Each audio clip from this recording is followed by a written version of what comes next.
अस्सलाम वालेकुम दोस्तों, मैं हूं शाहिद हुसैन। आज तकरीबन 2 वीडियोज़ बनाऊंगा क्योंकि सिंध से बड़ी खबरें हैं और बड़ी अहम तरीन खबरें हैं। वो अलग अलग वीडियोज़ में मैं कोशिश करूंगा आपके सामने रखूं। तो इसलिए एक जो सक्खर के हवाले से जो सक्खर सिंध हाई कोर्ट का जो बेंच का फ़ैसला है, वहां पर एक बड़ी पेशरफ्त हुई है उसके हवाले से, और उसके बाद फिर वकला का क्या रद्द-ए-अमल अब तक सामने आ चुका है और जज को धमकियाँ मिलने के बाद फिर क्या चीज़ें सामने आई हैं, वो पूरी तफसीलात सामने रखूँगा और एक वीडियो ये अलग बनाता हूँ। और फिर उसके बाद जो सिंध हाई कोर्ट जो प्रिंसिपल सीट है यानी कि कराची में जो बड़ी और ख़ास पेशरफ्त हुई है उसकी वीडियो मैं अलग रखता हूँ। एक तो सबसे पहले मैं आपके सामने रखूँ कि सिंध में कुत्ता गर्दी अभी तक ख़त्म नहीं हुई और उसके बाद हम देख रहे हैं कि जजेस को, फाजिल जजेस को धमकियाँ मिलना शुरू हो गई हैं, और वो भी जो मफाद आमा के केसेस थे उसमें जो हम देख रहे हैं कि एक फाजिल जज जो कि जस्टिस आफ्ताब गुरड़ साहब हैं, उनको धमकियाँ मिली। उन्होंने ओपन कोर्ट में इस बात का जो है वो एतराफ़ किया, इंकशाफ किया, लेकिन अब तक जो है वो उसके ऊपर किसी का रद्द-ए-अमल सामने नहीं आ सका है। ना ही जो वकला की तंजीमें हैं और ना ही जो हाई कोर्ट बार, सिंध हाई कोर्ट बार, कराची बार या दीगर जो सिंध की वकला की तंजीमें हैं उसकी जानिब से, और ना ही वफाकी और ख़ास तौर पर जो मीडिया जिस तरह उछल के मुख्तलिफ इशूज़ के ऊपर बात कर रहा होता है, जज को धमकियाँ मिलने के बाद या ये इंकशाफ सामने आने के बाद अब तक कोई कार्रवाई या कोई रद्द-ए-अमल सामने नहीं आ सका है। सक्खर सर्किट बेंच में हुआ क्या, केस के अंदर क्या सारी तफसीलात हुई, क्या पेशरफ्त हुई, क्या क्या चीज़ें हुई सामने, वो मैं आपके सामने रखता हूँ। जस्टिस आफ्ताब गुरड़ साहब की सरबराही में 2 रुकनी बेंच जो है इस मामले की समाअत कर और मुसलसल में हम आपको अपडेट कर रहे हैं। खबरों में भी आपने देखा होगा पीपल्स पार्टी की एमपीए जो आसिफ जरदारी साहब की जो हमशीरा हैं, उनको और इसके अलावा 2 एमपीएस को मुअत्तल करने का हुक्म दिया था अदालत ने। पहले मैं आपको मुसलसल इस मामले में आगाह कर चुका हूं और उन्होंने खुद एफिडेविट यहाँ सिंध हाई कोर्ट कराची में जो है वो जमा कराया था। उसके बाद फिर अब बाकायदा तौर पर आज उनके केस की समाअत थी सक्खर बेंच में। जस्टिस आफ्ताब गुरड़ की सरबराही में 2 रुकनी बेंच ने केस की समाअत की और उसके बाद पीपल्स पार्टी के रहनुमा फारूक नाइक और उसके अलावा दीगर जो रहनुमा हैं वो पेश हुए। उसके अलावा सेक्रेटरी लोकल गवर्नमेंट, सेक्रेटरी सेहत और दीगर जो है वो अदालत में पेश हुए। उसके बाद जो मुसलसल सिंध में कुत्ते के काटने के वाक़यात हो रहे हैं उसमें जस्टिस आफ्ताब गुरड़ साहब ने सख्त बरहमी का इजहार किया और नाराज़ हुए। तो उस पर जो फारूक नाइक साहब हैं, पीपल्स पार्टी के वकील भी हैं, सीनियर रहनुमा भी हैं, उन्होंने कहा कि जो एमपीएस और एमएनएस का काम है वो कुत्तों को काटने का जो मामला है उसकी रोकथाम में उनका काम नहीं है, उनकी ज़िम्मेदारी नहीं है, ये तो लोकल गवर्नमेंट की ज़िम्मेदारी है। तो उस पर जस्टिस आफ्ताब गुरड़ साहब ने जब ये सारे मामला सामने आया तो उन्होंने फिर उस बात का इंकशाफ किया ओपन कोर्ट में कि उनको ये केस सुनने के बाद, एमपीएस को मुअत्तल करने के बाद, सख्त अहकामात जारी करने के बाद जान से मारने की धमकियां मौसूल हुई हैं, धमकियां मिली हैं। लेकिन ये सारी धमकियां जो हैं वो मुख्तलिफ एमपीएस की जानिब से जो वो सामने आ रही हैं। वो आगे चलकर बताते हैं कि जो मुंतखब नुमाइंदगान हैं उनका काम है कि लोगों की हिफाजत करें, ये उनका फ़र्ज़ है।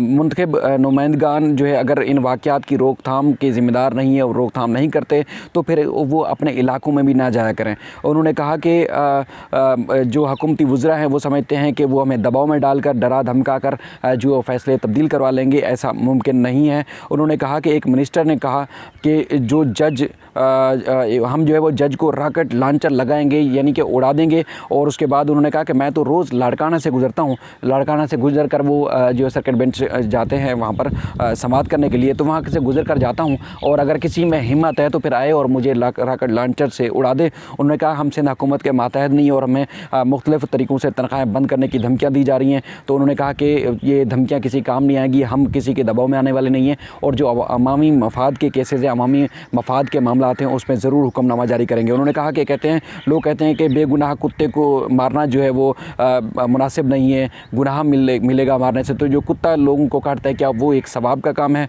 उन्होंने कहा कि बहुत सारे काम ऐसे होते हैं जो ज़मीनी हक़ाइक़ को मद्देनज़र रखते हुए उसके फ़ैसले करने पड़ते हैं, लेकिन हुकूमत ये ज़मीनी हक़ाइक़ को फ़ैसला करने के बजाय जो है वो मुख्तलिफ़ हीले बहाने और टाल मटोल से काम ले रही है।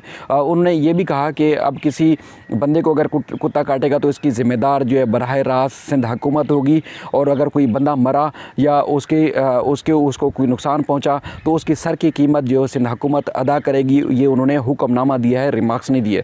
और उन्होंने कहा कि अगर किसी बंदे की आँख ज़ाया होगी या ज़ख्मी होगा उसका नुकसान भी सिंध हुकूमत अदा करेगी। और सेक्रेटरी लोकल गवर्नमेंट जो है उस सारे मामले की ज़िम्मेदारी उठाएंगे, सारी मामले की ज़िम्मेदारी जो है वो लेंगे। और उसके बाद फिर उन्होंने जो सिंध हुकूमत की जानिब से इस वाक़यात की रोकथाम और कुत्तों के काटने के जो मामला थे, जो सख्त गजीदगी के हवाले से मामला थे, वो रिपोर्ट पेश की। अदालत ने वो रिपोर्ट मुस्तरद की और उसके बाद फिर कहा कि ये सारी रिपोर्ट जो लोकल गवर्नमेंट और सिंध हुकूमत के मुख्तलिफ इदारों की जानिब से पेश की जा रही हैं, ये झूठी और मनगढ़ंत हैं। तो अदालत ने वो रिपोर्ट्स मुस्तरद की और उसके बाद फिर उन्होंने कहा कि थोड़ी देर केस का वक्फा हुआ और उसके बाद फिर दोबारा जब केस सुनने के लिए आए तो ये फारूक अच नायक, इसके अलावा जो पीपल्स पार्टी के साबिक सूबाई वज़ीर कानून थे वो पेश हुए और दीगर जो लोग थे वो पेश हुए। उन्होंने दलाइल दिए कि कानून के मुताबिक जो अदालत है वो किसी MP को मुअत्तल नहीं कर सकती और अदालत जो है वो जो उनका अपना हुक्मनामा है फरियाल टालपुर और इसके अलावा जो जामशोरों के MP हैं उनको मुअत्तल करने का वो वापस लिया जाए।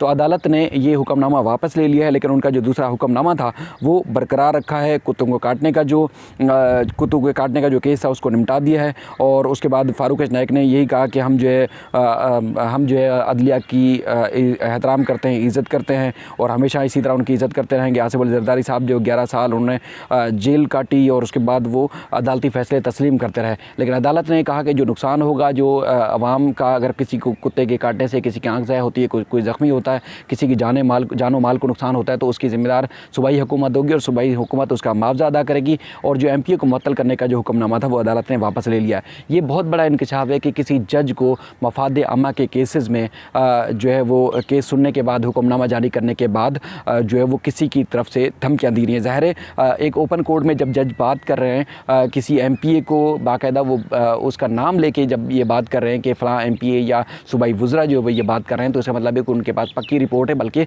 उनको कन्फर्म धमकियाँ दी गई हैं हमारे इतलात के मुताबिक कि जो फरियाल टालपुर को जो मुअत्तल करने का हुक्म था और मुसलसल जो सूबाई हुकूमत के फेलियर के ऊपर वो सर्किट बेंच में बात कर रहे थे, तो उस के हवाले से मुश्तिल थी हुकूमत। सूबाई हुकूमत इश्तियाल में थी, उनको काफ़ी गम गुस्सा था और उस बात पे ज़्यादा गुस्सा था कि जब फरियाल टालपुर को मुअत्तल किया था।